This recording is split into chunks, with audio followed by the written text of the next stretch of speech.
ധർമ്മസ്ഥലയിൽ ഇന്നലെ കിട്ടിയ അസ്ഥിഭാഗം പരമാവധി 1.5 മുതൽ 2 വർഷം പഴക്കമുള്ളത് എന്നാണ് ഫോറൻസിക് വിദഗ്ധരുടെ നിഗമനം. അസ്ഥികളിൽ ടിഷ്യൂ ഭാഗം ഉണ്ടായിരുന്നു.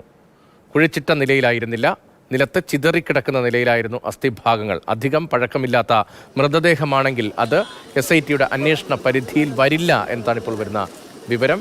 സാരംഗ് സുരേഷ് ധർമ്മസ്ഥലയിലുണ്ട്. സാരംഗ്, ഇന്നലെ ലഭിച്ച ഈ അസ്ഥിഭാഗങ്ങളുമായി ബന്ധപ്പെട്ട് ഇപ്പോൾ പറഞ്ഞതുൾപ്പെടെ എന്തൊക്കെ വിവരങ്ങളാണ് ഉദ്യോഗസ്ഥരിൽ നിന്ന് മനസ്സിലാക്കാൻ കഴിയുന്നത്? SITയുടെ പരിഗണനയിൽ വരികയില്ല എങ്കിൽ പോലും എങ്ങനെ മനുഷ്യൻ്റെ അസ്ഥി അവിടെ എത്തി?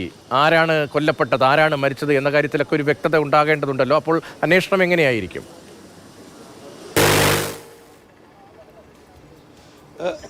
രതീഷ്, ഇന്നലെ ഉച്ചയോടുകൂടി, ഇന്നലെ 12:30 ഇത്തരത്തിൽ ഉൾക്കാട്ടിനകത്ത് വെച്ച് ഇത്തരത്തിലുള്ള അസ്ഥിഭാഗങ്ങൾ അന്വേഷണ സംഘത്തിന് ലഭിക്കുന്നത്. പിന്നീട് അതിനെ കേന്ദ്രീകരിച്ച് കൊണ്ട് തന്നെയായിരുന്നു ആ പരിശോധന പൂർണ്ണമായി നടന്നിരുന്നത്. മറ്റ് പോയിന്റുകളിലേക്കൊന്നും തന്നെ ഇന്നലെ അന്വേഷണ സംഘം കടന്നിരുന്നില്ല.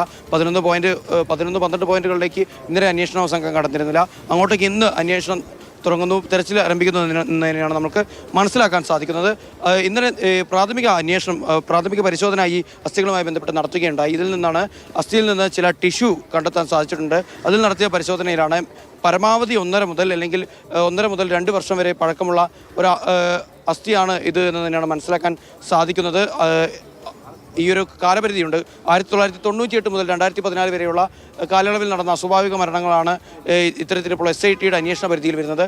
അതുകൊണ്ട് തന്നെ ഈ ഒരു വ്യക്തിയുടെ മരണം ഒരിക്കലും SITയുടെ അധികാര പരിധിയിൽ വരുന്ന ഒരു കാര്യമല്ല. ഇത് സ്വാഭാവികമായും അസ്വാഭാവിക മരണം എന്ന രീതിയിൽ ധർമ്മസ്ഥല പോലീസ് കേസ് രജിസ്റ്റർ ചെയ്ത് അന്വേഷണം ആരംഭിക്കേണ്ട ഒരു കേസാണിത്.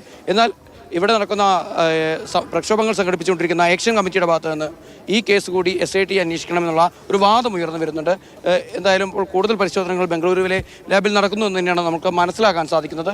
ഇനിയിപ്പോൾ 11-12 പോയിന്റുകളിലേക്ക് തിരച്ചിൽ കേന്ദ്രീകരിച്ച് ഇരിക്കുകയാണ്. ഇപ്പോൾ നമുക്ക് ദൃശ്യങ്ങൾ കാണാൻ സാധിക്കുന്നുണ്ട്. ഇവിടെ പച്ചമറകട്ടി പുറത്ത് പോലീസ് ഉദ്യോഗസ്ഥർ, സായുധരായ പോലീസ് ഉദ്യോഗസ്ഥർ കാവൽ നിൽക്കുന്ന കാഴ്ച നമുക്ക് കാണാൻ സാധിക്കുന്നുണ്ട്. നേരത്തെ നമ്മൾ പലതവണയായി സൂചിപ്പിച്ചതാണ്, സംസ്ഥാന പാതയോട് കൂടി ചേർന്നുള്ള പ്രദേശമാണ്. പുഴക്കരയിൽ നിന്നുള്ള ആ ഒരു സാമീപ്യം ഇല്ലാത്തതിനാൽ തന്നെ വെള്ളക്കെട്ടോ മറ്റു പ്രയാസങ്ങളോ ഒന്നും തന്നെ ഇവിടെ ഉണ്ടാവാനുള്ള സാഹചര്യം വളരെ കുറവാണ്. രതീഷ്.